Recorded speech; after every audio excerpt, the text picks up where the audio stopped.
నమస్కారం. మీ విజయ్ కుమార్ గంట. ఆధునిక కవుల్లో కవిత్వాన్ని వ్యాపకంగా లేదా కవిత్వాన్ని భేషజం కోసమో లేదా కవిత్వం ద్వారా ప్రాచుర్యం పొందాలనే ఒక స్వార్థపరత్వంతో కవిత్వం రాసేటువంటి వారు ఎక్కువైపోయారు.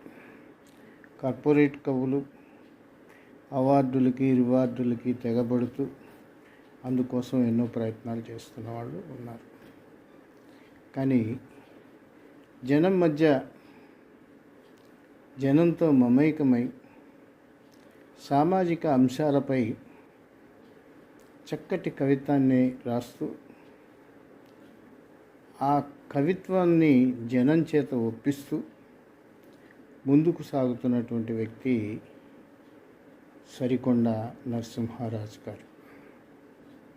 ఆయన ఏది రాసినా, ఏది పాడినా, ఏది చెప్పినా అందులో వాస్తవికత ఉంటుంది.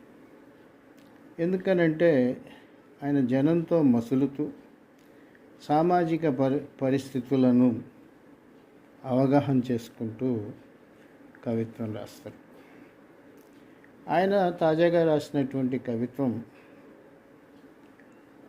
తల్లడిల్లే తల్లివే. ఈ పుస్తకం అది మీకు ఆరంభంలో కూడా పెట్టారు. ఆయన ఈ పుస్తకంలో ఒక మంచి మాట మనకి స్పష్టంగా చెప్తారు. ఆంగ్ల భాష డబ్బు సంచి, అమ్మ భాష గర్భసంచి. గుణసంధి నేర్పటమే సద్గుణాల సంపద అంటూ, అలాగే ఇంకో మాట కూడా ఆయన అంటారు, సవర్ణ దీర్ఘ సంధి రాయటమే సువర్ణ శిల్ప సౌందర్యం అని.